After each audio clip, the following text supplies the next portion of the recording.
जाणे भक्तीचा जिव्हाळा तोचे दैवाचा पुतळा, तोचे दैवाचा पुतळा, तोचे दैवाचा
जडले चित्त त्याचा दास मी अंकित, त्याचा दास मी अंकित, त्याचा दास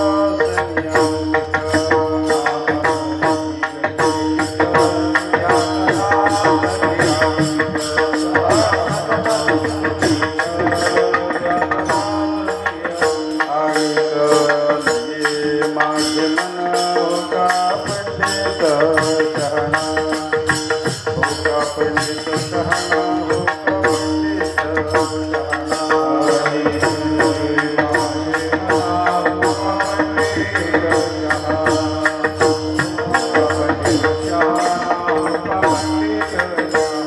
तुका म्हणे नवविध भक्ती जाणे तोची शुद्ध, भक्ती जाणे तोची शुद्ध, भक्ती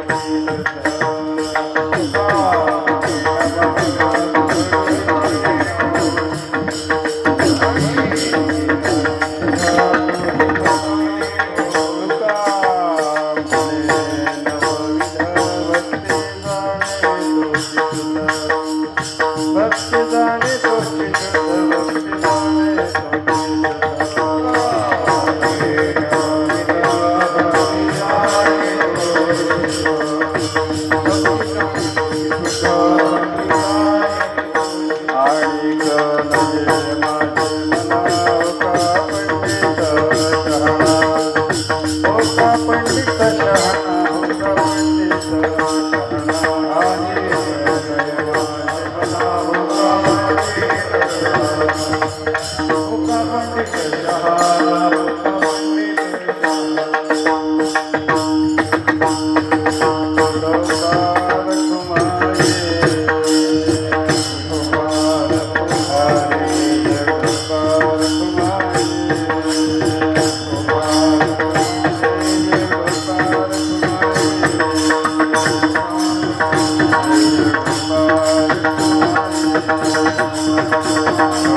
जाणे भक्तीचा जिव्हाळा तोच दैवाचा पुतळा आणि कनय्य माझे मना हो का पंडित शहाणा नामरूपी जडले चित्त त्याचा दास मी अंकित आणि कनय्य माझे मना हो का पंडित शहाणा तुका म्हणे नवविध भक्ती जाणे तोच शुद्ध आणि कनय्य माझे मना हो का पंडित शहाणा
जाणे भक्तीचा जिव्हाळा तुझ दैवाचा पुतळा आणि कनय्य माझे मना ओका पंडित शहाणा.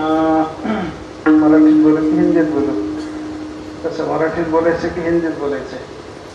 हां पण आलं आहे तो म्हणून जिस आदमी को त्याचं इको बंद करा, इको बंद करा आणि इथं ऐकूयासारखं करा. विठ्ठल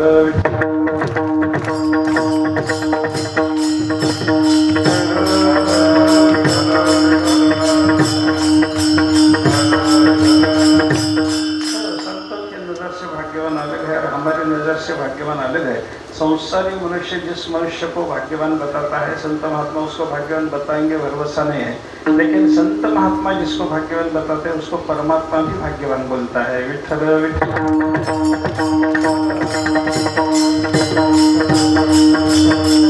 संतों की नज़र से जो भाग्यवान है ना उसकी व्याख्या है अलग है, और सामान्य मनुष्य की नज़र से जो भाग्यवान है उसकी व्याख्या अलग है. सामान्य मनुष्य संसार की नज़र से देखता है और संत महात्मा परमात्मा की नज़र से देखते हैं. जिसको परमात्मा प्राप्त हुआ उसको संत महात्मा भाग्यवान बताते हैं, और जो संसार में समृद्ध है जिसका संसार बढ़ा है उसको बढ़ा चढ़ा है उसको संसारी मनुष्य भाग्यवान बताते हैं. विठ्ठल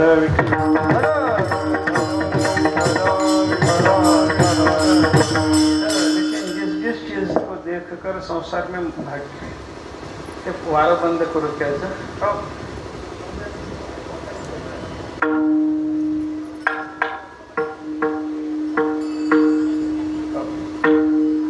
विठ्ठल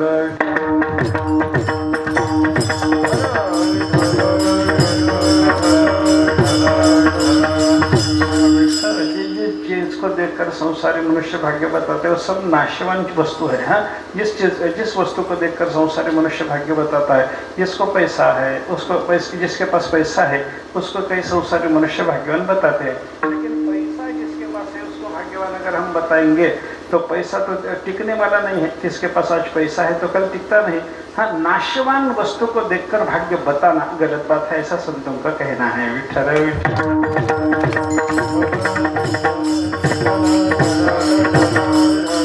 इसलिए जिस संसारी चीज को देखकर मनुष्य भाग्य बताता है उन चीजों को भाग्य नहीं बोलना चाहिए. तो तुकाराम महाराज एक अभंग में बताते हैं, भाग्य करी नोहे धन पुत्र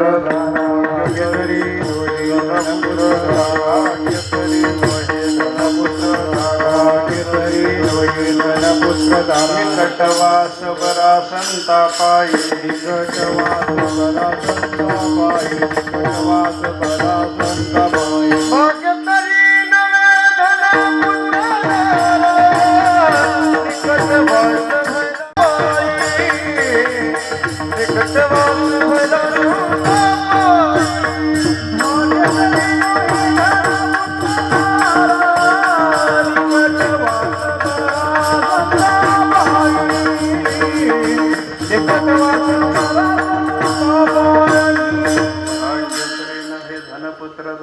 तुकाराम महाराज जी बताते हैं कोई मनुष्य संसार में जो भाग्य बताता है वो सब कुछ भाग्य नहीं है, भाग्य बोलने के लायक नहीं है। ऐसा बताते समय तुकाराम महाराज जी ने बताया भाग्य तरी नोहे धन, संपत्ति को तुम भाग्य बताते हो लेकिन संपत्ति भाग्य नहीं है। धन पुत्र, कोई मनुष्य अपना अच्छा पुत्र होने के बाद हाँ मेरा पुत्र बहुत अच्छा है, मैं बहुत भाग्यवान हूँ ऐसा बोलता है, लेकिन पुत्र को भी भाग्य बताने की आवश्यकता नहीं है, ऐसा तुकाराम महाराज जी का बताना है। और तीसरी बात तुकाराम महाराज जी ने बताया कोई मनुष्य ऐसा बताता है कि मैं बहुत बड़ा भाग्यवान हूँ क्योंकि मेरी बीवी बहुत अच्छे है, भार्या बहुत अच्छे है। भार्या अच्छे होने से भाग्य, पुत्र अच्छा होने से भाग्य, संपत्ति विपुल होने से भाग्य बोलने वाले लोगों को तुकाराम महाराज गलत बताते हैं। विठ्ठल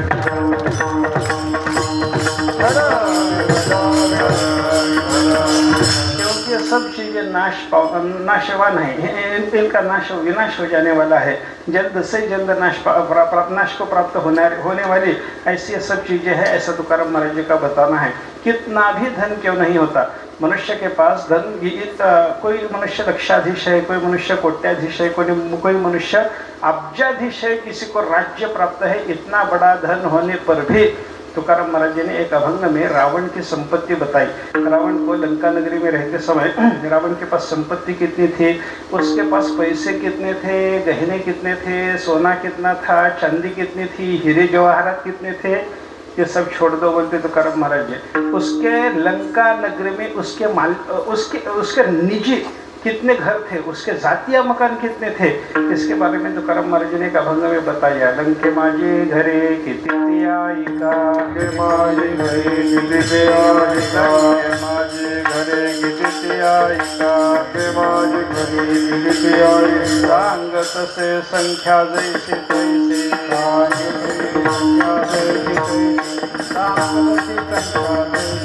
पाच लक्ष घरे पाषाणाची येते,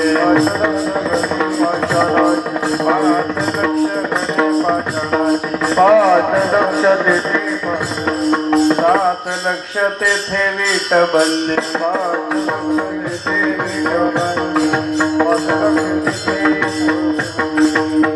रावण के जो खुद के घर थे, कितने मकान थे रावण के खुद के, उसके बारे में तुकाराम महाराज जी ने बताया। लंके माझे घरे किती ऐका, लंका नगरी में उसके पास कितने घर थे,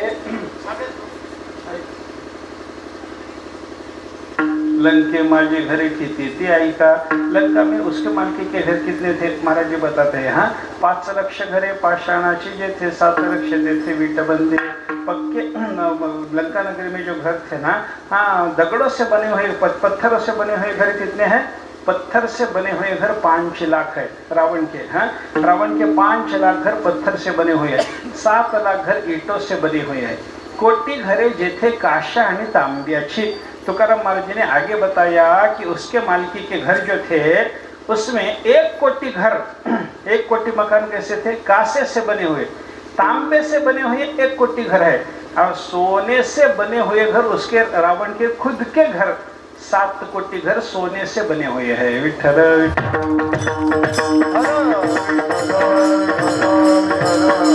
अब इतने घरों की संख्या अगर इतनी है तो उसके पास जवाहरात कितने होंगे, गहने कितने होंगे, इसका तो बोलने का कुछ ठिकाना ही नहीं है। इतनी बड़ी संपत्ति होने के बावजूद भी रावण के पास क्या बचा, उसके साथ में क्या गया, कुछ भी नहीं गया। तुका म्हणे जायची संपदा एवढी, सांगाते कवडी गेली नाही। तुकाराम महाराज जी बताते हैं इतनी बड़ी संपत्ति होने के बावजूद भी रावण के साथ में कुछ फूटी कौड़ी भी नहीं गई। विठ्ठल विठ्ठल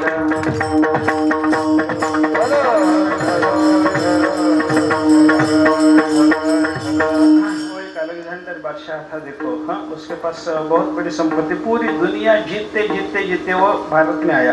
भारत में भी बहुत सारे राजाओं को उसने जीत लिया, और जब उसकी मौत आई तो मौत के समय उसने बताया कि अरे मेरे पास जितनी संपत्ति है मेरे सामने रख दो। बोले कितने जवाहरात है, कितने हीरे हैं, कितने दागिने हैं, सब मेरे गहने हैं, सब मेरे सामने रख दो। बोले उसके सामने सब जब रखा गया तो सिकंदर बादशाह को, उस अलेक्जेंडर को रोना आया। वो बोलने लगा एक काम करो, मैं मरने के बाद मेरा जब कफन होगा, मेरे शरीर के ऊपर जब कपड़ा तुम डालोगे, वो कफन जब मुझे लपेटा जाएगा तो एक काम करो, बोले मेरे दोनों हाथ खाली रखो, मेरे दोनों हाथ खाली रखो, उसके ऊपर कपड़ा नहीं बांधना, कपड़ा नहीं बांधना। अपने धर्म में, उसके धर्म में पूरे शरीर को ढकने की आज्ञा थी, लेकिन उसने बताया कि बोले मेरे दोनों हाथ ऐसे खाली रख दो। बोले क्यों? उस राजा ने बताया मेरा दुनिया को ऐसा बताना है, मुझे क्या बताना है? लाया था क्या सिकंदर दुनिया से ले चला क्या, ये हाथ दोनों खाली बाहर कफन से निकले। वो बताना चाहता था सिकंदर दुनिया में आते वक्त भी खाली हाथ ही आया और जाते समय भी खाली हाथ ही जा रहा है। विठ्ठल विठ्ठल। कफन से बाहर निकले दोनों हाथों से मुझे दुनिया को बताना है, मैं आते समय भी कुछ नहीं लाया था और जाते समय भी कुछ नहीं ले जा सकता हूँ। आते समय भी खाली हाथ आया और जाते समय भी खाली हाथ ही जा। इतनी संपत्ति होने के बावजूद भी मेरे साथ में कुछ आने वाला नहीं है। इसका अर्थ क्या है? संपत्ति, धन मनुष्य कितना भी कमा ले, लेकिन संपत्ति से उसका भाग्य तय होने वाला नहीं है। विठ्ठल विठ्ठल।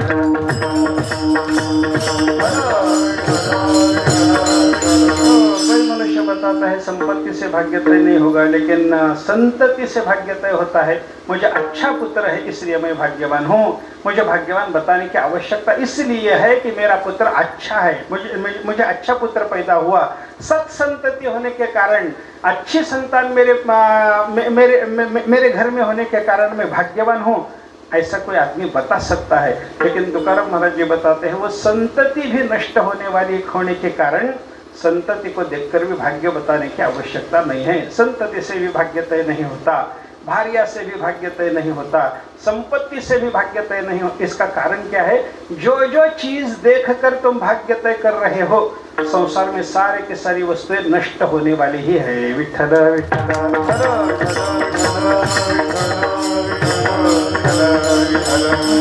लेकिन संत महात्माओं ने जिस वस्तु को देखकर भाग्य तय किया वो वस्तु है परमात्मा। परमात्मा कभी नाश नहीं प्राप्त, नाश को प्राप्त नहीं, विनाश को नहीं प्राप्त होता। परमात्मा अविनाशी वस्तु है। अविनाशी वा अरे अयम आत्मा, उपनिषदों में बताया गया कि परमात्मा अविनाशी वस्तु है। परमात्मा का कभी विनाश नहीं होता। आज तक पिछली दुनिया में परमात्मा था ही था, आगे आने वाले समय में भी परमात्मा रहने ही वाला है। और इस समय फिलहाल भी परमात्मा दुनिया में मौजूद है ही है, पीछे भी था, आगे भी रहेगा, फिलहाल भी परमात्मा है। इस कारण परमात्मा को अविनाशी बताया जाता है। विठ्ठल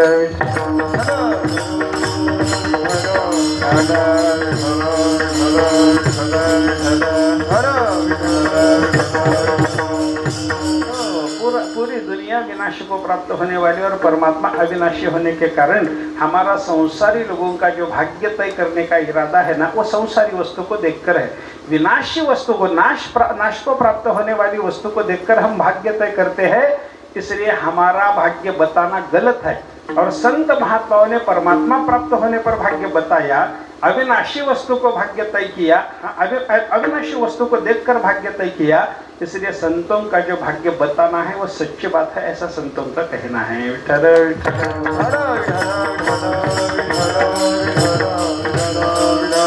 इसलिए संसारी मनुष्यों की बात अलग है और संतों की बात अलग है। संसारी मनुष्य विनाशी वस्तु को देखकर भाग्य तय करता है, संत महात्मा अविनाशी वस्तु को देखकर भाग्य तय करते हैं। और अविनाशी वस्तु होने वाला जो परमात्मा है उसको प्राप्त करने के लिए जो भक्ति नामक साधन किया जाता है, वो साधन करने वाला भी भाग्यवान है। इसका कारण क्या है? भक्ति से परमात्मा प्राप्त होता है। परमात्मा को प्राप्त करने के लिए भक्ति करनी जरूर होती है, भक्ति की आवश्यकता होती है। भक्ति परमात्मा को प्राप्त कराने वाली होने के कारण ही महत्वपूर्ण है। जो वस्तु परमात्मा नहीं दिलाती, जो साधन परमात्मा नहीं दिलाता, उस साधन का संतों की नजर से कुछ भी महत्व नहीं है। विठ्ठल विठ्ठल।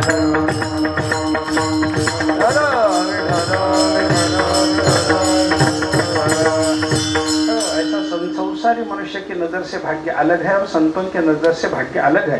अब संसारी मनुष्य और संत महात्मा दोनों ने जो भाग्य तय किया है वो दो प्रकार का भाग्य देखकर मनुष्य के हम चार वर्ग कर सकते हैं। कई मनुष्य ऐसे हैं, कई लोग ऐसे हैं, उनके पास परमार्थ की नजर से, संतों की नजर से जो भाग्य बताया गया वो भाग्य है, लेकिन सांसारिक भाग्य नहीं है। कई लोग ऐसे हैं उनके पास संसार का भाग्य है, परमार्थ का भाग्य नहीं है। कई लोग ऐसे हैं उनके पास संतों ने बताया हुआ परमार्थ का भाग्य भी है, और संसारी लोगों ने बताया हुआ संसार का भाग्य भी है, और कई लोग ऐसे हैं उनके पास ये भाग्य भी नहीं है, वो भाग्य भी नहीं है। विठ्ठल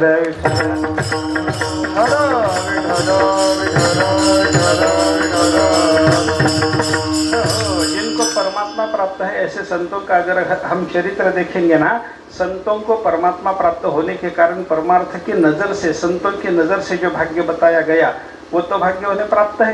ज्ञानेश्वर महाराज जी का चरित्र देखो, उन्हें परमात्मा प्राप्त है। तुकाराम महाराज जी का, नामदेव महाराज जी का चरित्र देखो, उनके पास परमात्मा है, उनके घर में काम करता है। पैठन के नाथ महाराज जी के घर में परमात्मा पानी भरने का काम करते थे। नाथ महाराज जी जब पूजा करते थे तो पूजा करते समय नाथ महाराज जी की पूजा के लिए चंदन घिसने का काम खुद परमात्मा करते थे।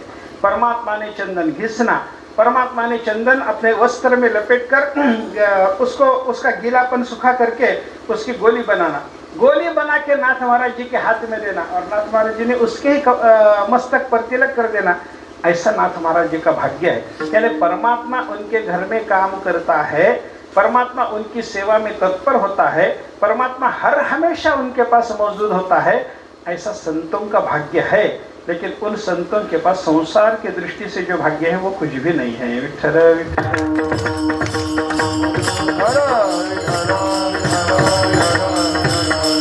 जिन ज्ञानेश्वर महाराज जी को वारकरी संप्रदाय में माऊली बताया जाता है, सब संत महात्मा ज्ञानेश्वर महाराज जी को हमारी माता है। माऊली के माने माता, ज्ञानेश्वर महाराज जी हमारी माता है। सब संतों की माता होने वाले जो ज्ञानेश्वर महाराज जी है, उनके पास संसार का भाग्य क्या है? देखो ना, उनके पास क्या खाने को नहीं है। उनको निवृत्ति ज्ञानेश्वर कोरान्नाचे अन्न सांभाळी सोपान मज लागे। मुक्ताबाई उनकी जो छोटी बहन थे, जब ज्ञानेश्वर महाराज जी ने समाधि ली तो समाधि होने के बाद, ज्ञानेश्वर महाराज समाधिस्थ होने के बाद सब संत महात्मा बैठकर उनके चरित्र के बारे में विचार करने लगे। तो मुक्ताबाई ने बताया, ये ज्ञानेश्वर महाराज जो थे मेरे बड़े भाई, और मेरे बड़े भाई जो निवृत्तिनाथ महाराज है, ये दोनों हमारे लिए खाने के लिए कुछ भिक्षा मांगकर गांव से लाते थे। उन्होंने भिक्षा लाना, फिर इनका भोजन होना। इसका अर्थ क्या है? खाने के लिए भिक्षा के बावजूद उनके पास कुछ नहीं था। संसार का कुछ भी भाग्य नहीं है। विठ्ठल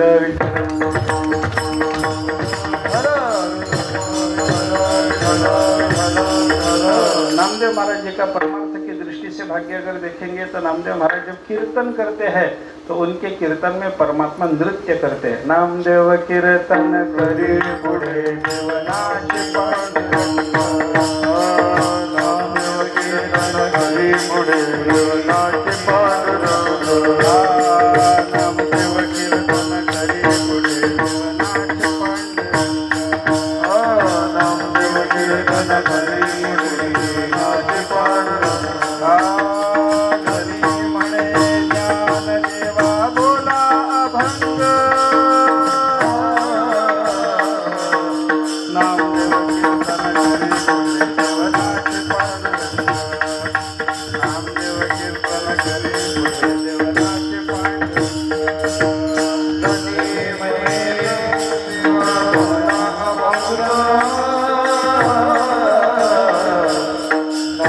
कीर्तन करी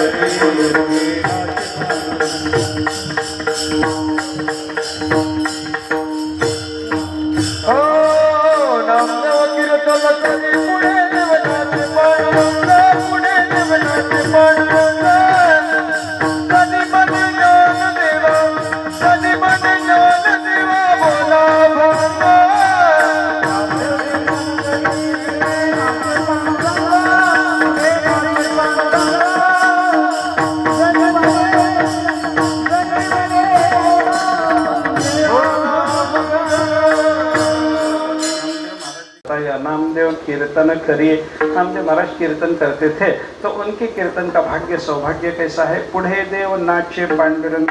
नामदेव महाराज जी कीर्तन करते समय उनके आगे परमात्मा पंढरीनाथ नृत्य करते थे। इतने नाचते थे, इतने नाचते थे, संतों ने बताया नाचता नाचता देवाचा गळला पीतांबर।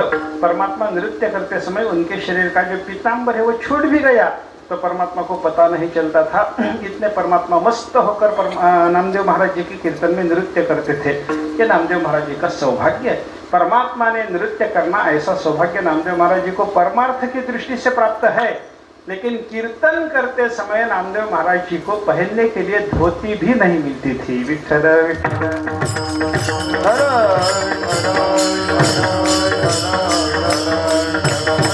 संतों ने उनका वर्णन किया है। सुंभाचा करदोडा रक्त्याची लंगोटी, नामा वाळवंटी कीर्तन करे। वाळवंट में पंढरी क्षेत्र में कीर्तन करते समय नामदेव महाराज जी कीर्तन के लिए जब खड़े होते थे तो उनके शरीर पे धोती भी नहीं होती थी, एक लंगोटी पहनकर वो नामदेव महाराज जी कीर्तन करते थे, ऐसा उनका वर्णन है। लंगोटी पहनकर जिस महात्मा को गुजारा करना पड़ता है, लंगोटी पहनकर जिस महात्मा को लज्जा रक्षण करना पड़ता है, संसार की दृष्टि से उसका सौभाग्य नहीं बताया जा सकता, लेकिन परमात्मा उसके कीर्तन में उसके आगे नृत्य करता है तो परमार्थ का सौभाग्य अवश्य है। विठ्ठल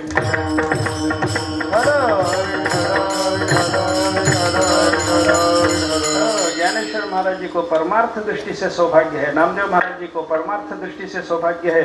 संसार की दृष्टि से उनके पास सौभाग्य बताने की कुछ भी बात नहीं है, कुछ भी नहीं है उनके पास। धन नहीं है, दौलत नहीं है, संपत्ति नहीं है, घर नहीं है, खाने को अच्छा नहीं मिलता, पहनने को अच्छा नहीं मिलता।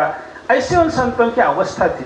जगत गुरु तुकाराम महाराज जी की अवस्था देखो, उनको जगत गुरु पदवी प्राप्त है। इतनी बड़ी पदवी प्राप्त होने के बावजूद भी तुकाराम महाराज जी के घर में उनको वैकुंठ धाम ले जाने के लिए खुद परमात्मा आते हैं, खुद परमात्मा आते हैं।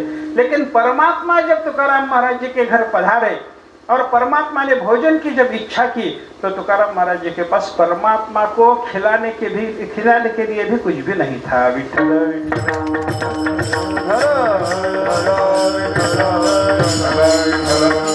परमात्मा को बिठाने के लिए आसन नहीं है, परमात्मा को खिलाने के लिए कुछ घर में धान नहीं है, धान्य नहीं है। ऐसे तुकाराम महाराज जी की अगर अवस्था हम देखेंगे तो संसार की नज़र से उनके पास कुछ भाग्य बताने की कोई भी चीज़ नहीं है, लेकिन परमार्थ दृष्टि से परमात्मा उनको प्राप्त है। इसलिए संत महात्माओं को परमार्थ दृष्टि से भाग्य प्राप्त है, संसार का भाग्य प्राप्त नहीं है। तुम्हारे हमारे जैसे लोगों का कैसा है, हमें संसार का भाग्य प्राप्त हो सकता है, सौभाग्य संसार का है। अपने पास पैसा है, अपने पास खाने के लिए कुछ है, अपने पास रहने के लिए मकान है, संसार का भाग्य है। लेकिन परमार्थ की नजर से परमात्मा की प्राप्ति हमें नहीं हुई, इसलिए परमार्थ का भाग्य हम नहीं बता सकते।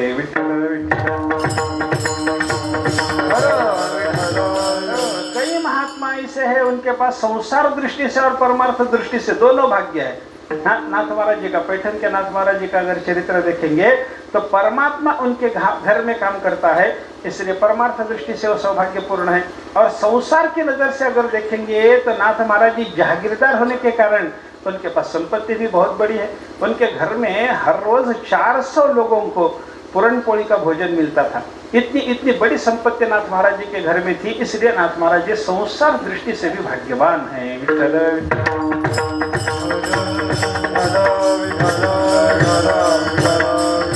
लेकिन कई लोगों का ऐसी अवस्था होती है, संसार का भी भाग्य नहीं है और परमात्मा की तरफ उनकी नजर भी नहीं जाती, इसलिए उनको परमार्थ दृष्टि से भी भाग्यवान नहीं बता सकते। देवना संसार तुका दोहे कड़े चोर, तुका दोहे कड़े चोर, तुका दोहे कड़े चोर, तुका दोहे कड़े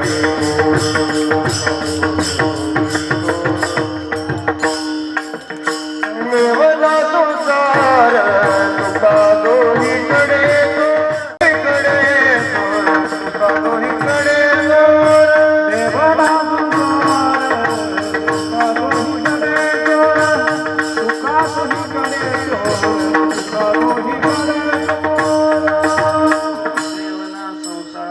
महाराज जी बताते हैं कि उनके पास भगवान भी नहीं है और उनके पास संसार की भी अच्छी अवस्था नहीं होने के कारण किधर का भी भाग्य सौभाग्य उनको नहीं है। लेकिन संतों के पास परमात्मा होने के कारण परमार्थ दृष्टि से भाग्य है। जिनके पास संपत्ति है उनके पास संसार की दृष्टि से भाग्य है। संतों की नज़र से अगर हम विचार करेंगे तो संतों के पास परमात्मा होने के बाद सांसारिक संपत्ति उनके पास हो या ना हो, उनको कुछ उसका बुरा नहीं लगता। संतों के पास खाने के लिए अच्छा नहीं है, संतों के पास पहनने के लिए कपड़े भी अच्छे नहीं हैं, लेकिन संतों को उसका दुख कभी भी नहीं होता। विठ्ठल नामदेव महाराज जी ने एक अभंग में बताया कि जिनकी वासना नष्ट हुई है ऐसे संतों को संसार का दरिद्र होने पर भी कुछ बुरा नहीं लगता।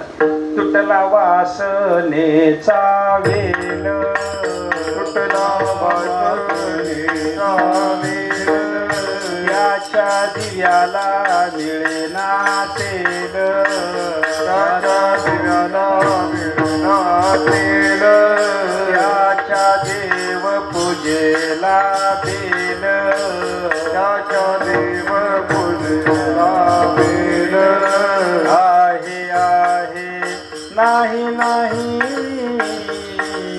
आहे आहे नाही नाही, आहे आहे नाही नाही,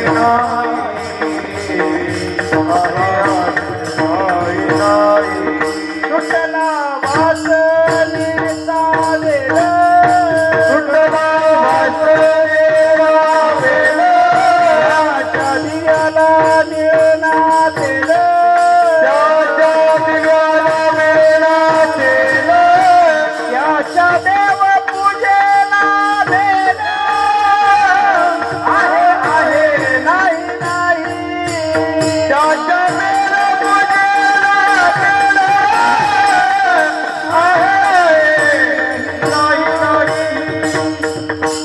नामदेव महाराज जी ने बताया टूटला वासनेचा वेल, जिसकी वासना नष्ट हो गई है, यह सांसारिक वासना कुछ भी उसके अंतःकरण में नहीं है, ऐसे महात्मा को त्याच्या दिव्याला मिलेला तेल, उसको भगवान की पूजा करते समय दिया जलाने के लिए उसके पास कुछ थोड़ा बहुत तेल भी नहीं हुआ, उसको कुछ बुरा नहीं लगता।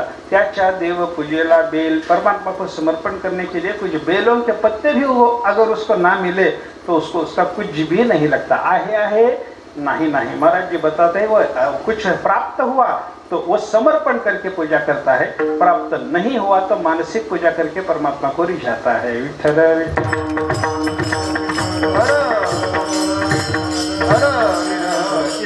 इसका एक ही अर्थ है कि सांसारिक भाग्य को संतों की नजर से कुछ भी महत्व नहीं है।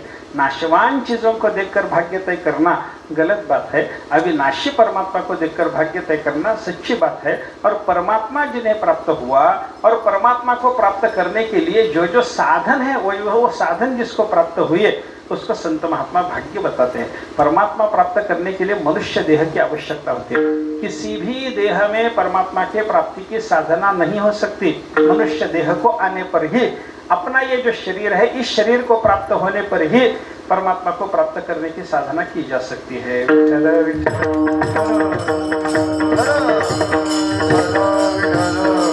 भजन करना है, ज्ञान कमाना है, वैराग्य प्राप्त कर लेना है, इन सब साधनों के लिए मनुष्य देह की ही आवश्यकता होती है। इसलिए संत महात्माओं ने बताया कि मनुष्य देह प्राप्त होना, परमात्मा की प्राप्ति के लिए साधना करने के लिए मनुष्य देह की आवश्यकता होने के कारण जिनको मनुष्य देह प्राप्त हुआ वो लोग भी भाग्यवान हैं।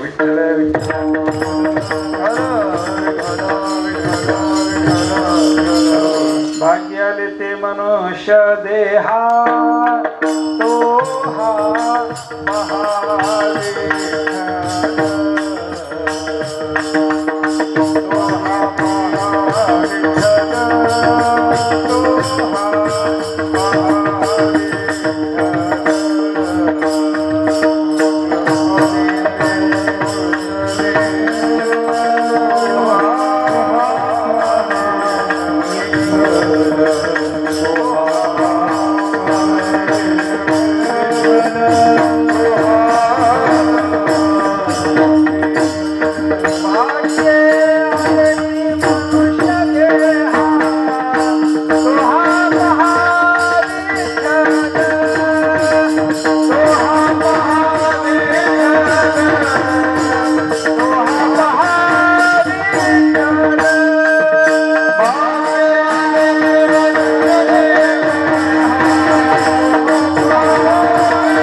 तुकाराम महाराज जी ने बताया तुमको भाग्य से सौभाग्य से मनुष्य देह की प्राप्ति हुई है, इसलिए परमात्मा को प्राप्त करने की साधना करो, परमात्मा को हासिल करने के लिए भजन करो, परमात्मा का साक्षात्कार प्राप्त करने के लिए ज्ञान वैराग्य संपन्न बनो। ऐसी साधना करने से ही तुमको परमात्मा प्राप्त होते हैं। लेकिन परमात्मा की प्राप्ति होने के लिए जो जो साधन करना पड़ता है, उन सब साधनों का अनुष्ठान इसी शरीर में होता है। मनुष्य शरीर में ही ये साधना होती है। मनुष्य शरीर में आने पर ही भजन होता है। ये चिदेही घड़े देवाच्य भजन। मनुष्य शरीर को प्राप्त होने पर ही परमात्मा का नाम स्मरण होता है। मनुष्य शरीर में आने पर ही भगवान की साधना वारी करनी है, पंडरी की वारी करनी है, मनुष्य शरीर से ही होगी। एकादशी का व्रत का रखना है, मनुष्य शरीर से ही रखा जाएगा। हाँ, तुलसी की माला पहननी है, गोपी चंदन तिलक करना है, ये सब कब साध्य होगा? मनुष्य शरीर को प्राप्त होने पर ही ये सब साधन बन सकते हैं, कर सकते हैं। हाँ, जीव को इतर को कौन सा भी शरीर प्राप्त होने पर मनुष्य शरीर के अलावा जितने भी 84 लाख शरीर है, उसमें से कौन सा भी शरीर अगर प्राप्त हुआ तो उस शरीर में परमार्थ की साधना नहीं हो सकती। इसलिए बाकी के शरीरों को महत्व नहीं दिया, मनुष्य शरीर को महत्व दिया। ये शरीर प्राप्त होना पहला भाग्य है। इस शरीर को प्राप्त होने के बाद ज्ञान वैराग्य की साधना होना दूसरा भाग्य है। इस शरीर को प्राप्त होने के बाद संतों का दर्शन होना तीसरा भाग्य है। और संतों के दर्शन के बाद भक्ति करके परमात्मा का साक्षात्कार प्राप्त करना महत्वपूर्ण भाग्य है। विठ्ठल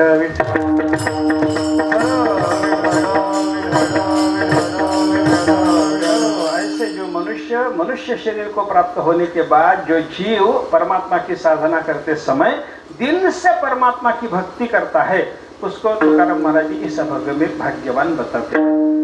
दाने भक्ति ताने वाला, दाने भक्ति ताने वाला, दाने भक्ति ताने वाला, दीवाना,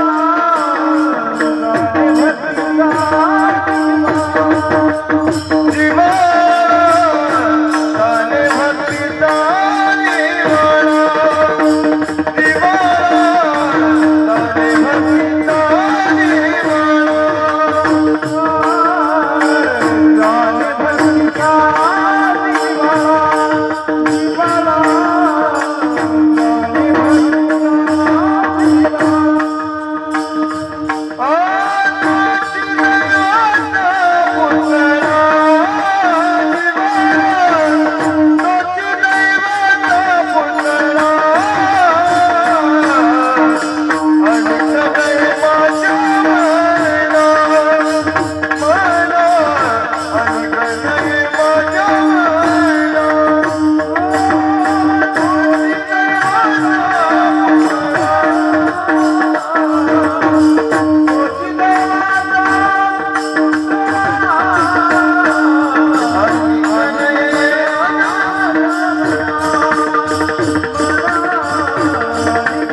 से भक्ति करता है। परमात्मा की भक्ति करते समय कई लोग भक्ति करते हैं लेकिन दिखावा होता है। भक्ति का दिखावा करना अलग बात है। भक्ति का दिखावा करने वाले को तो तुकाराम महाराज जी भाग्यवान नहीं बताते।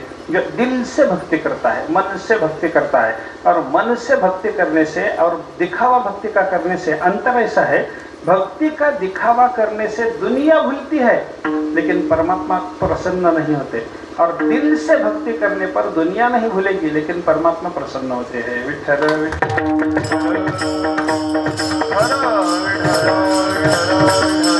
भक्ति करने के माने क्या है? परमात्मा के ऊपर प्रेम करना, भगवान के ऊपर प्रेम करना, इसी का नाम भक्ति है। सांसारिक वस्तुओं पर प्रेम करना, इसका नाम आसक्ति है।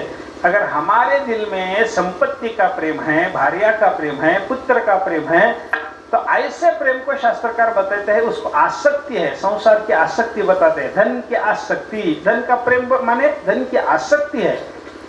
भार्या का प्रेम के माने भार्या की आसक्ति, और आसक्ति रूप जो प्रेम है वो दुख देने वाला है।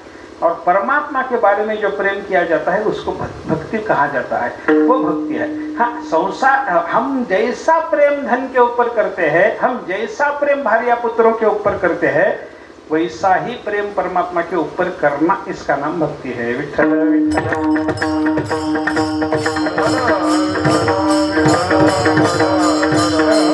इसलिए कबीर महाराज जी ने बताया ना, भक्ति के माने क्या है। एक बार एक साधक था, कबीर महाराज जी के घर को गया, महाराज जी को पूछने लगा, बोले महाराज जी क्या, मैं बहुत दिनों से आपको पूछना चाहता हूँ लेकिन पूछना ही नहीं हुआ। बोले मेरे को पूछना है, भक्ति के माने क्या है महाराज जी, जरा बताओ तो सही।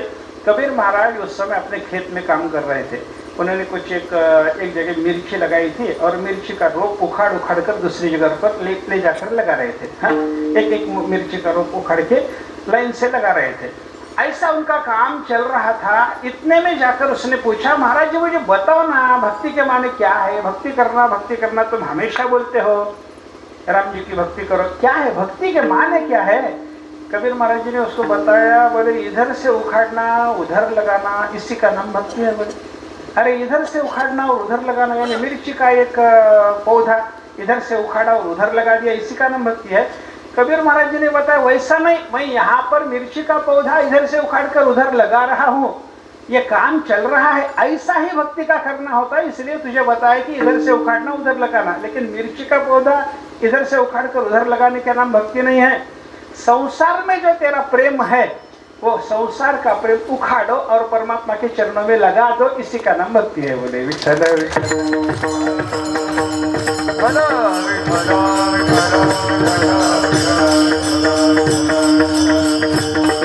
ऐसे परमात्मा की भक्ति मन से करने वाला जो होता है उसके ऊपर परमात्मा प्रसन्न होते हैं। एक जगतगुरु शंकराचार्य जी ने एक पद्म पुराण की कथा बताई। एक भगवान शंकर जी के भक्त की कथा है। कण्णप्पा नाम का एक भक्त था, भील जाति में उसका जन्म हुआ था। एक भील राजा का वो पुत्र था। एक दिन ना बड़ा होने के बाद, 17-18 साल का होने के बाद उसको ऐसा लगा कि हम शिकार खेलने जाएंगे। छोटा बच्चा है, अभी आज तक शिकार खेलने कभी नहीं गया, जंगल में नहीं गया। इसके साथ किसी सेवक को भेजना चाहिए, राजा को लगा, दिल राजा को लगा। उसने 2-4 अपने सेवक उसके साथ में भेज दिए।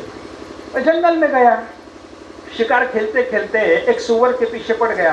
सुअर तो भाग गया, लेकिन सुअर के पीछे भागते भागते बहुत दूर तक जाने के बाद उसको एक टेकड़ी के ऊपर, एक पर्वत के ऊपर एक पहाड़ था छोटा सा, उस पहाड़ के ऊपर एक मंदिर दिखाई दिया। और मंदिर दिखते ही उसको भक्ति उत्पन्न हो गई। वो बोलने लगा ये मंदिर है, भगवान जी यहाँ पर है, दर्शन के लिए जाएंगे। उसके साथ में उसके पिता के सेवक थे। उन सेवकों को लेकर वो मंदिर में गया। मंदिर भगवान शिव जी का था। भगवान शिव जी का मंदिर, वहाँ पर लिंग पड़ा हुआ, लिंग के ऊपर कुछ बेल पड़ा हुआ, धूल बहुत इकट्ठी हुई। जंगल का मंदिर होने के कारण कोई पूजा करने के लिए रोज नहीं आता था। वो कण्णप्पा जब उस मंदिर में गया और परमात्मा की उस अवस्था को उसने देखा, उसके साथ में आए पिता के सेवक जो थे वो बोलने लगे, बोले अपने पुरखों का ये मंदिर है, तुम्हारे दादाजी यहीं आते थे, परदादा यहीं आते थे, तुम्हारे बाप यहीं आते थे, यहीं पर आकर भगवान की भक्ति करते थे, दर्शन करते थे। और अपने पुरखों का ये मंदिर होने से उसको बहुत लगाव हुआ, उस भगवान जी से लिपट गया, शिव जी के लिंग को लिपट गया, रोने लगा। बोले भगवान यहाँ पर अकेले बैठे हो, आज तक तुम्हें मिलने कोई नहीं आया, हमारे पिताजी कभी तो आते थे, लेकिन परमात्मा अब आपको छोड़कर मैं कहीं जाने वाला नहीं, यहीं रहूंगा, यहीं रहूंगा। कण्णप्पा ने निश्चय कर लिया परमात्मा की सेवा के लिए मुझे यहीं रहना है। हमारे पुरखों का ये मंदिर है, हमारे बाप दादा यहाँ पर ही दर्शन के लिए आते थे, तो इस परमात्मा की सेवा करना मेरा फर्ज है, मेरा कर्तव्य है, मैं यही रहूंगा। उसके साथ में आए पिता के सेवक, 1 दिन हो गया, 2 दिन हो गए, 4 दिन हो गए, 15 दिन हो गए। चलो भाई घर को जाना है, तुम्हारे पिता के रास्ता देखते होंगे अपना, जाएंगे। ये बोलता नहीं, बोले तुम्हें जाना है तो तुम जा सकते हो, लेकिन मैं परमात्मा को छोड़कर अब आने वाला नहीं हूँ। और उसने उसके पिता के सेवकों को वहाँ से निकाल दिया खुद परमात्मा की सेवा में लग गया। अब वो भिल्ल जाति का कण्णप्पा, उसको परमात्मा की पूजा कैसी करनी है कुछ मालूम नहीं है, लेकिन वो ऐसा सोचता था मुझे सेवा करनी है। क्या करे? परमात्मा को नहलाना है, परमात्मा को बिल्व पत्र समर्पण करना है, परमात्मा को कुछ खिलाना, नैवेद्य समर्पण करने के माने कुछ खिलाना है। कैसे पूजा करता था कण्णप्पा? जगतगुरु शंकराचार्य जी ने उसकी पूजा बताई। मार्गावर्तित पादुका पशुपते अंगस्य कूर्चायते, गंडूशांब निषेचनम पुररिपोर दिव्याभिषेकायते, किंचित भक्षित मांस शेष कवलम न व्योपहारायते, भक्ति किन्न करोत्यहो वनचरो भक्तावतौ सायते। आचार्य शंकराचार्य जी बताते हैं वो कैसी सेवा करता था परमात्मा की। तो क्या करता? सुबह उठता था, परमात्मा की पूजा के लिए कुछ साहित्य सामान लाना है, इसलिए मंदिर से बाहर जाता था। बाहर जाने के बाद वो सोचता था कि परमात्मा को कुछ खिलाना है, और खिलाना क्या है? वो भिल होने के कारण मांस के बजाय उसको खाने की चीज ही मालूम नहीं थी। वो किसी सुअर को मार देता, मार कर उसका मांस निकालता, वो पका लेता, एक पत्तल में बांध लेता, और इतना होने के बाद किसी छोटे से तालाब में नहाता। खुद नहा के परमात्मा को नहलाने के लिए मुख में पानी भर लेता। रास्ते से जाते जाते कहीं पर बिल्व वृक्ष प्राप्त हुआ तो वहां के बेल के पत्ते तोड़ तोड़कर अपने बालों में घुसा लेता। और मंदिर में आने के बाद परमात्मा को पहले दिन समर्पण किया जो बेल पत्र पुष्प जो था, वो निकालने के लिए, परमात्मा को साफ करने के लिए क्या करता? तो उसके एक हाथ में धनुष्य है, मुख में पानी है, बालों में बिल्व पत्र है, बाहु में वो मांस लपेटा हुआ है, एक दोने में कुछ थोड़ा सा शहद लेकर आया हुआ है। अब ये सब बाजू में रख के परमात्मा को साफ करना उसको अच्छा नहीं लगता था। वो क्या करता था? मार्गावर्तित पादुका, उसके पांव में फटे हुए जूते रहते थे, उन्हीं जूतों से परमात्मा को साफ करता था। उन्हीं जूतों से परमात्मा को साफ करता था। और साफ करने के बाद भगवान को नहलाना है, परमात्मा के शरीर पर कुल्लू कर देता था।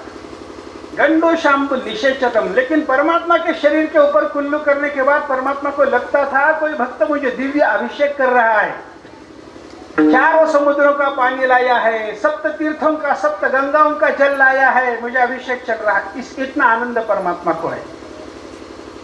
भगवान का शरीर स्वच्छ हो गया, परमात्मा का नहाना हो गया। अब परमात्मा को बिल्व पत्र समर्पण करना है। बालों को झाड़ता था, बालों में घुसा कर लाता था ना बिल्व पत्र, बाल झाड़ना, यही परमात्मा को बिल्व पत्र समर्पण है। स्नान हुआ, परमात्मा को बिल्व पत्र समर्पण। अब भगवान को नैवेद्य चढ़ाना, भोग लगाना है। नैवेद्य के लिए, भोग लगाने के लिए उससे क्या क्या है? किंचित भक्षित मांस शेष कवलम, उसने एक सुअर मारा, उसका मांस निकाला, वो पकाया, वो अच्छा हुआ कि नहीं इसलिए खा के देखा, जूठा किया उसको, और वो परमात्मा को नैवेद्य के रूप में समर्पण करता है, और परमात्मा उससे संतुष्ट हो जाते हैं। क्या बात है? कोई लोग हमें ऐसा, ये कथा सुनने के बाद एक आदमी ने मुझे बताया, बोले महाराज जी परमात्मा को खुश करने के लिए, प्रसन्न करने के लिए पैरों से झाड़ना चाहिए, परमात्मा को संतुष्ट करने के लिए कुल्लू करके नहलाना चाहिए, परमात्मा को संतुष्ट करने के लिए मांस का। अरे कण्णप्पा जैसी हृदय में भक्ति हो और कण्णप्पा जैसा अज्ञान हो तब परमात्मा को कुछ भी चलता है, लेकिन तुमको सब समझता है और भक्ति तो कुछ भी नहीं है। इसलिए परमात्मा की भक्ति करते समय कुछ समर्पण करे, ऐसा समर्पण नहीं चलता। कण्णप्पा ने जो किया उससे परमात्मा संतुष्ट कैसे हुए, आगे देखो उसकी कथा में ऐसा आता है कि इस तरह से परमात्मा की पूजा करने के बाद हाथ में धनुष्य बाण लेकर पूरी रात जाग कर वो मंदिर के सामने पहरा देता था। कोई पशु ना आए, कोई वाघ ना आए, कोई सिंह नहीं आए, यहाँ पर परमात्मा को कुछ ईजा ना हो, अपाय ना हो, कुछ तकलीफ ना हो, किसी पशु के द्वारा परमात्मा को कुछ तकलीफ ना हो, इसलिए पहरा देता था। रात तमाम जागना, परमात्मा का नामस्मरण करना, दिन सुबह होते ही परमात्मा की पूजा के लिए सारी व्यवस्था करना, ऐसा पूरा दिन उसका परमात्मा की सेवा में जाता था। एक दिन परमात्मा ने उसकी परीक्षा देखी, तो जब सुबह उठकर पूजा का सामान लाने को गया और जब वापिस आया तो परमात्मा ने बताया वहां पर मूर्ति के ऊपर भगवान शिव जी का जो लिंग था, उस लिंग के ऊपर दोनों आंखें बताई थी, आंखें खोदी हुई थी, पाषाण का लिंग, उसके ऊपर आंखें बताई गई थी। तो परमात्मा ने लीला ऐसी बताई, कण्णप्पा जब आया और देखने लगा तो भगवान की एक आंख से खून निकल रहा था, रक्त बह रहा था। और परमात्मा की आंख से रक्त बहते देखकर कण्णप्पा को ऐसा लगा कि मैं जाकर आने तक इतने समय में कोई तो यहाँ पर शेर आया होगा, भगवान को उसने पंजा मारा होगा, भगवान की आंख चले गई, मैं अब क्या, वो रोने लगा। रोते रोते उसको ऐसा लगा कि बोले भगवान की आंख गई तो क्या हुआ, मेरे पास दो आंखें है, एक आंख निकालकर परमात्मा को मैं समर्पण करूंगा, भगवान अच्छे हो जाएंगे। उसने क्या किया, बाण की नोक से अपनी आंख निकाली, परमात्मा की फटी आंख पर वो आंख दबा कर रखी। थोड़ी देर के बाद देखने लगा तो परमात्मा ने ऐसी लीला रची कि भगवान का नेत्र अच्छा हो गया। और परमात्मा का नेत्र अच्छा हो गया ये देखते ही कण्णप्पा आनंद से बेसुध होकर नाचने लगा। और नाचते नाचते फिर भगवान को जब देखने लगा तो परमात्मा ने दूसरी लीला दिखाई, दूसरी आंख से खून बहने लगा। जब दूसरी आंख से खून बहने लगा तो कण्णप्पा बोलता है कि बोले मुझे अब तो इसका कुछ इलाज मालूम हो गया है। भगवान की एक आंख पहले फटी थी तो मैंने मेरी आंख दे दी, परमात्मा की आंख सुधर गई। अब दूसरी आंख फटी है तो दूसरी आंख देकर परमात्मा को मैं अच्छा करूंगा। उसने क्या किया, बाण के नोक से अपनी दूसरी आंख निकालने लगा, लेकिन इतने में उसको याद आया कि मेरी दूसरी आंख निकालने के बाद परमात्मा की फटी आंख कहां पर है और मेरा नेत्र निकालने के बाद कहां पर दबा के रखना है, पता नहीं चलेगा, तो क्या करूं। उसने अपने पांव का अंगूठा भगवान के फटे नेत्र पर दबा के रखा, बाण के नोक से अपना नेत्र उखाड़ा और उस जगह पर लगा दिया। परमात्मा तुरंत प्रसन्न हो गया और कण्णप्पा को दोनों आंखें समर्पण करके परमात्मा ने स्वयं प्रकट होकर दर्शन दिया और उसको कैलाश धाम ले गए। विठ्ठल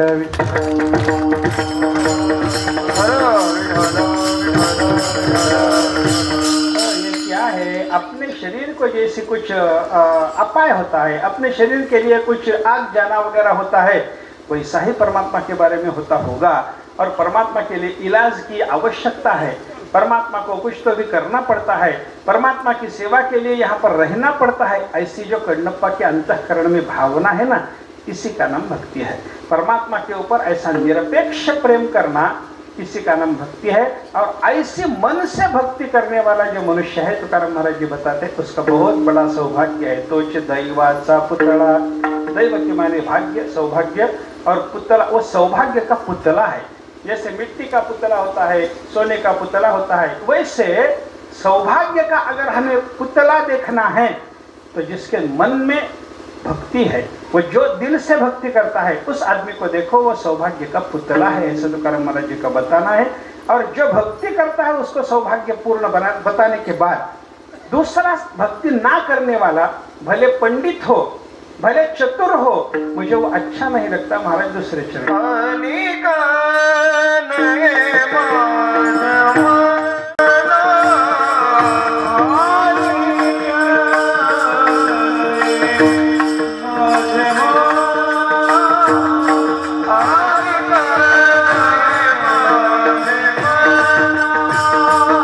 Ah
होगा पंडित शहाना।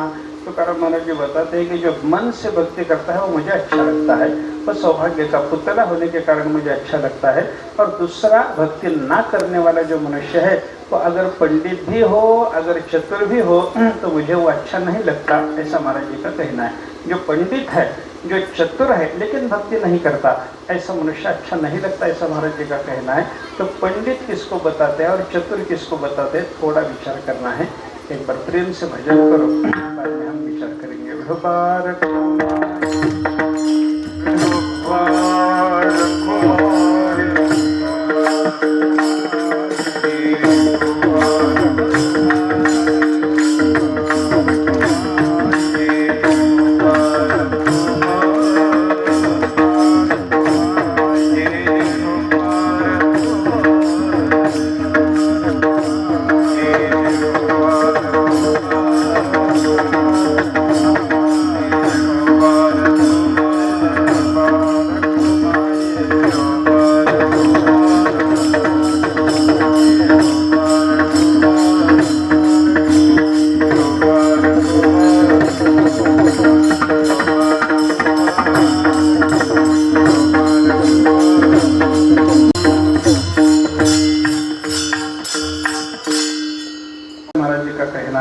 और भक्ति करने वाला, मन से भक्ति करने वाला सौभाग्यशाली होने के कारण मुझे अच्छा लगता है, ऐसा तुकाराम महाराज जी का बताना है। और दूसरा मनुष्य जो भक्ति नहीं करता, वो अगर पंडित भी हो और चतुर भी हो तो मुझे अच्छा नहीं लगता, ऐसा महाराज जी का कहना है। तो पंडित कौन है और चतुर कौन है, इसके बारे में अगर हम विचार करेंगे तो जो शास्त्र पढ़ा हुआ है उसको पंडित बताते हैं, और जिसको व्यवहार अच्छा समझता है, संसार में दुनियादारी जिसको अच्छी समझती है, उसको चतुर बताते हैं। विठ्ठल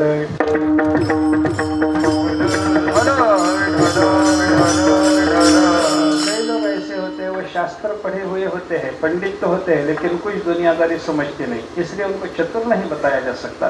कई लोग ऐसे हैं, उनको दुनियादारी तो अच्छी समझती है, लेकिन शास्त्र कुछ भी पढ़े नहीं होते, उनको पंडित नहीं बताया जा सकता, वो चतुर है। कई लोग ऐसे हैं, उनको शास्त्र भी मालूम है और दुनियादारी भी मालूम है, इसलिए वो चतुर भी है और सयाने के माने है, पंडित भी है और चतुर भी है। और कई लोग ऐसे हैं, उनको शास्त्र का भी पता नहीं है और दुनियादारी का भी पता नहीं है, इसलिए उनको पंडित भी नहीं बताया जा सकता और चतुर भी नहीं बताया जा सकता।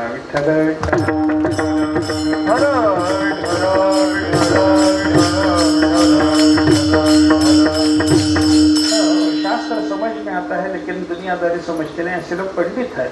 हाँ, शास्त्र पढ़ने वाले लोगों को पंडित बताया जा सकता है।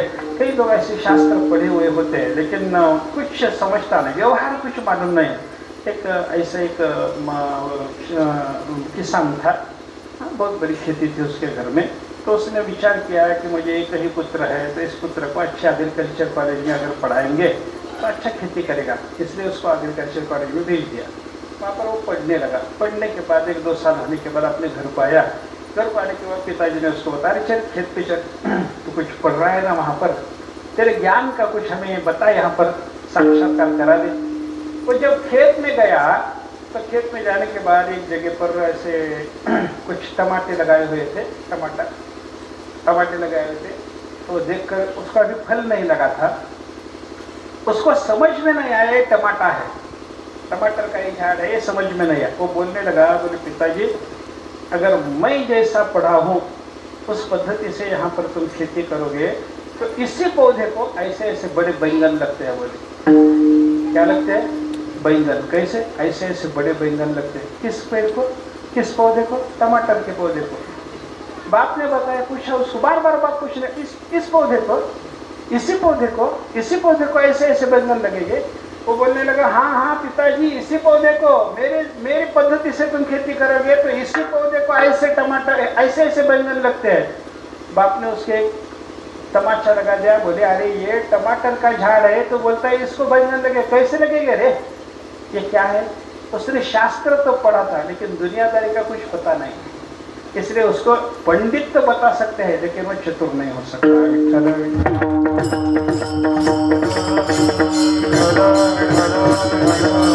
तुकाराम महाराज जी ने बताया, भले कोई पंडित हो, भले कोई चतुर हो, लेकिन चतुर और पंडित दोनों साधना उसके पास होने पर भी अगर वो भक्ति नहीं करता तो मुझे अच्छा नहीं लगता, मैं उसको मानता नहीं। किसको मानते हो? जो भक्ति करता है उसको मानता हो। भक्ति करने वाला कौन है और उसको तुम कितना मानते हो?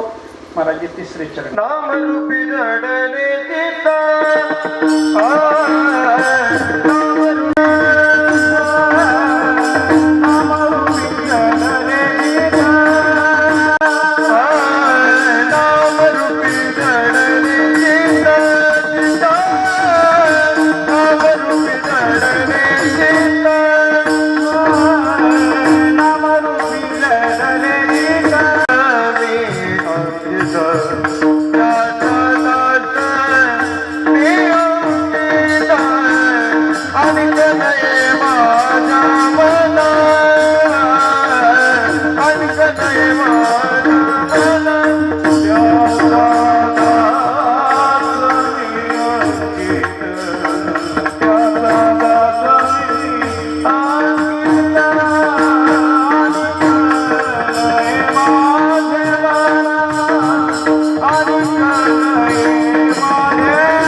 कितना अच्छा लगता है इसके बारे में। तो करम महाराज जी ने बताया, नाम रूपी जड़ने चित्त, परमात्मा का नाम और परमात्मा का रूप उसके दिल में सदा सर्वकाल बसा हुआ होता है। परमात्मा का अखंड नामस्मरण करता है और परमात्मा के स्वरूप का नित्य निरंतर ध्यान करते रहता है, वो भक्ति करने वाला है। अखंड परमात्मा का नामस्मरण। संतों का अगर चरित्र हम देखेंगे तो संत महात्मा अखंड नामस्मरण करने वाले होते। तो करम महाराज जी अगर सो भी जाते तो भी उनके मुख से रामकृष्ण हरि सदा सर्वकाल चलते ही रहता था। एक अर्जुन जी की कथा है ना, एक अर्जुन के बारे में कथा बताते। एक बार क्या हुआ, भगवान श्री कृष्ण परमात्मा को अर्जुन से कुछ काम था, शाम का समय था, भगवान अपने मंदिर में बैठे हुए थे, अर्जुन से कुछ काम था, इसलिए सोच रहे थे कि किसको भेजो और अर्जुन को बुला लाऊं। इतने में क्या हुआ, नारद जी भगवान श्री कृष्ण परमात्मा के दर्शन करने के लिए वहां पर आया। दर्शन करने के बाद नारद जी ने भगवान को पूछा, बोले परमात्मा कुछ काम है क्या? तुम्हारे चेहरे पे कुछ काम दिख रहा है, किसी को बुलाना है, किसकी अपेक्षा है, किसी को बुलाना है। नारद जी को भगवान ने बताया, बोले अर्जुन से कुछ काम था, लेकिन अर्जुन के महल में जाकर उसको लाने के लिए किसको भेजूं, इसके विचार में मैं अभी था। इतने में तुम आ गए। नारद जी ने बताया, बोले परमात्मा मैं महाराज भी हुआ तो तुम्हारा सेवक हूं ना, तुम्हारा तो सेवक हूं, मैं जाकर बुला लाता हूँ, अभी जाकर अर्जुन के लेकर आता हूँ। अर्जुन के महल में जब नारद जी गए तो वहां पर देखते हैं अर्जुन सोए हुए हैं, खर्राटे लगा रहे हैं। लेकिन ऐसे नींद में होते हुए भी अर्जुन के रोम रोम से श्री कृष्ण श्री कृष्ण श्री कृष्ण श्री कृष्ण परमात्मा का नामस्मरण चल रहा है। नारद जी भूल गए, भगवान श्री कृष्ण ने मुझे यहाँ पर भेजा है, अर्जुन को लेकर उनके पास पहुंचाना है, इसीलिए मैं यहाँ पर, सब भूल गए। नारद जी के पास जो वीणा है वो वीणा उस स्वर में लगा ली और नारद जी भी वहां पर गाते गाते नाचने लगे, श्री कृष्ण श्री कृष्ण श्री कृष्ण। वहीं रुक गए। भगवान श्री कृष्ण परमात्मा अपने मंदिर में ही बैठे बैठे विचार करने लगे, अरे नारद को उधर भेजा था अर्जुन को लाने के लिए, अर्जुन तो नहीं आया, नारद भी उधर गया। इतने में क्या हुआ, देवों के राजा इंद्र भगवान श्री कृष्ण परमात्मा के दर्शन के लिए आए थे। इंद्र ने पूछा, बोले भगवान कुछ काम है? तो बोले काम है। क्या काम है? अर्जुन से काम था और अर्जुन को बुलाने के लिए नारद को भेजा था, लेकिन नारद भी उधर ही है, अर्जुन भी उधर ही है, दोनों नहीं है। भगवान इंद्र ने बताया, बोले परमात्मन मैं इंद्र हूँ और अर्जुन तो मेरा ही अंश बताया जाता है। उसके माँ को कुंती को इंद्र मंत्र का जप करने से अर्जुन पुत्र प्राप्त हुआ था। इंद्र ने बताया मेरा ही अंश है अर्जुन, जाकर उन दोनों को लाता हूँ। बोले अर्जुन के मंदिर में जब इंद्र गए, देखते हैं वहां पर अर्जुन सोया हुआ है, खर्राटे लगा रहा है, लेकिन रोम रोम से जय कृष्ण श्री कृष्ण ध्वनि है। नारद वहां पर है, उन्होंने वीणा लगाई है स्वर में, और वो भी नाच नाच कर श्री कृष्ण करके गा रहे हैं। इंद्र तो भगवान शुकाचार्य जी के कीर्तन में मृदंग बजाने वाले हैं, उन्होंने अपनी मृदंग मंगाई स्वर्ग से, मृदंग लगा ली स्वर में, वहीं पर बजाने लगे, गाने लगे श्री कृष्ण श्री कृष्ण श्री कृष्ण श्री कृष्ण, वहीं रुक गए। इधर भगवान श्री कृष्ण परमात्मा रास्ता ही देखते रह गए। इतने में भगवान शंकर जी श्री कृष्ण परमात्मा को मिलने के लिए आए। उन्होंने पूछा क्या काम है परमात्मा, ऐसा है बोले।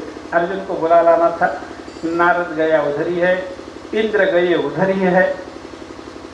शंकर जी ने बताया मैं जाकर सब लोगों को लाता हूं, बोले जाता हूं मैं अभी। भगवान शंकर जब आए तो देखा अर्जुन सोया हुआ है, श्री कृष्ण गा रहा है, नारद जी वीणा लगाकर नाच कर गा रहे हैं, इंद्र मृदंग बजा रहे हैं। ये भगवान शंकर भी नटराज राज है, वो वहां पर नृत्य करते करते जय कृष्ण श्री कृष्ण करते नाचते रह गए। सबके सब चले गए, कोई नहीं आया देखने के लिए, मुझे ही जाना पड़ेगा, ऐसा सोचकर भगवान श्री कृष्ण परमात्मा जब अर्जुन के मंदिर में आए तो दृश्य वहां का देखा। अर्जुन सोया है, नारद जी का वीणा वादन है, इंद्र जी का मृदंग वादन है, भगवान शंकर का नृत्य है, सब गा रहे हैं। भगवान श्री कृष्ण परमात्मा भी भूल गए और वहीं पर अपना ही नाम गा गा कर नाचने लगे। विठ्ठल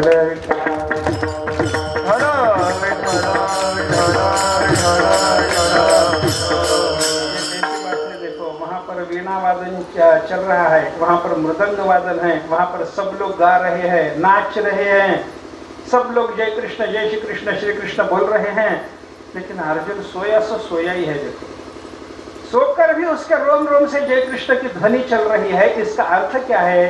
संत महात्मा का मन परमात्मा के भगवान का नामस्मरण करने में जड़ा हुआ होता है। अखंड परमात्मा का नामस्मरण चलता है, वो जागृति में हो, स्वप्न में हो या सुषुप्ति अवस्था में चला गया हो, किसी भी अवस्था में होते हुए भी जिसका नामस्मरण जारी है उसका चित्त परमात्मा के नाम में जड़ा हुआ है। नाम रूपी जड़ चित्त, और रूप यानी परमात्मा का जो स्वरूप है उसका सदा सर्वकाल ध्यान करने से परमात्मा के रूप में भी जिसका चित्त जड़ा हुआ है, परमात्मा का नाम और परमात्मा का रूप दोनों में जिसका चित्त जाकर बसा, वो भक्ति करने वाला है। और वो भक्ति करने वाला कितना अच्छा लगता है, महाराज जी बताते हैं, त्याचा दासनी अंकित, मैं उसकी सेवा करने के लिए उसके घर में दास के रूप में प्रस्तुत होता हूँ, इतना वो मुझे अच्छा लगता है। बोले विठ्ठल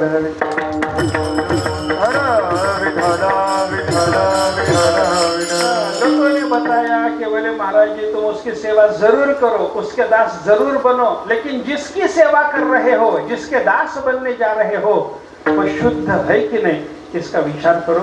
उसको महाराज जी ने आखिरी चरण में तू कामने न बोली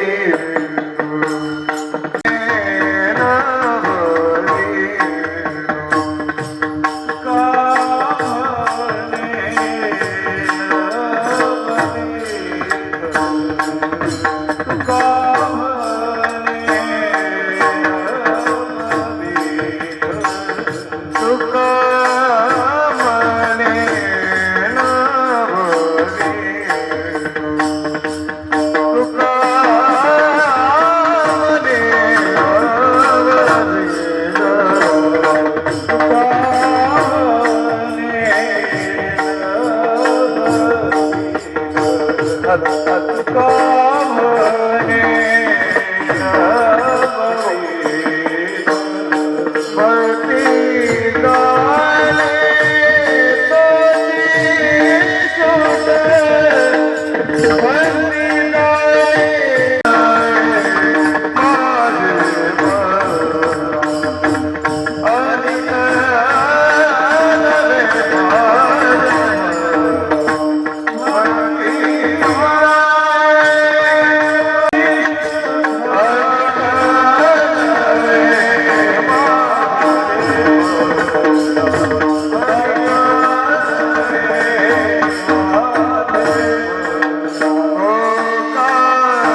तुकाराम महाराज ने आखिरी चरण में ऐसा बताया कि बड़े भाई, जिसको परमात्मा की भक्ति प्राप्त है, जो नवविधा भक्ति करता है, परमात्मा की भक्ति 9 प्रकार से की जाती है। श्रवणम, कीर्तनम, विष्णु स्मरणम, पादसेवनम, अर्चनम, वंदनम, दास्यम, सख्यम, आत्मनिवेदनम। इस 9 प्रकार से परमात्मा की भक्ति की जाती है। परमात्मा के बारे में कुछ सुनना श्रवण भक्ति है। परमात्मा का चरित्र सुनो, परमात्मा के गुण सुनो, परमात्मा का नाम सुनो, श्रवण भक्ति है।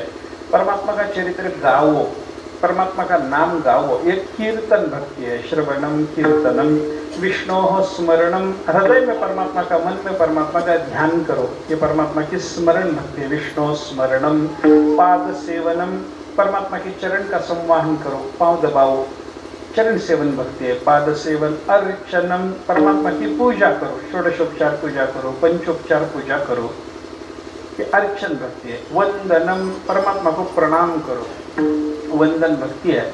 दास्यम, परमात्मा की सेवा करो। जैसे घर में किसी के घर में काम के लिए नौकर होता है, वैसे परमात्मा के घर में हम नौकर है, ऐसी भावना से परमात्मा की सेवा करना, इसका नाम है दास्यम।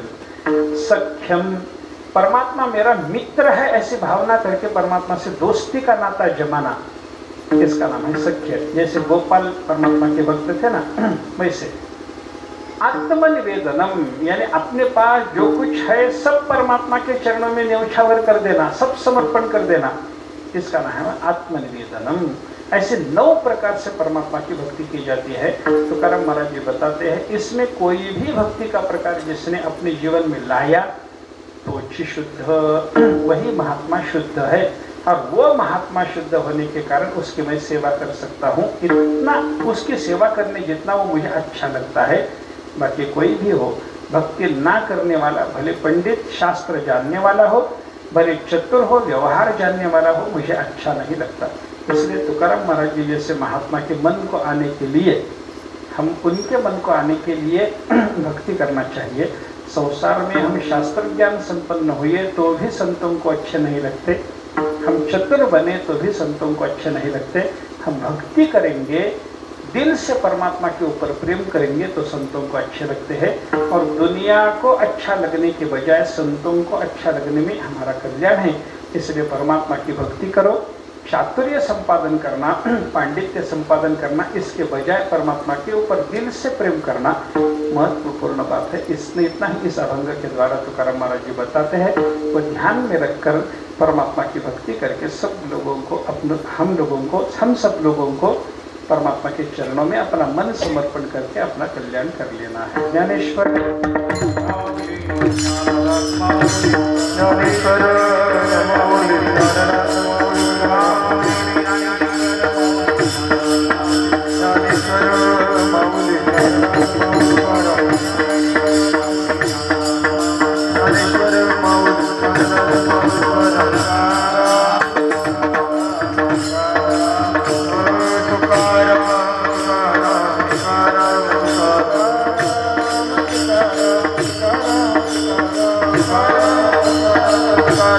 Thank you.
भक्तजन भक्तिपाळ जया गोपाळांच्या मेळी खेळ खेळे रसातळ नेला भळे राहे पाताळे सोहा लावण्य पुतळा दयाचे गळा वैजयंती माळा दयाचे नाम पापनाशी जो हाती मुकुंद राशी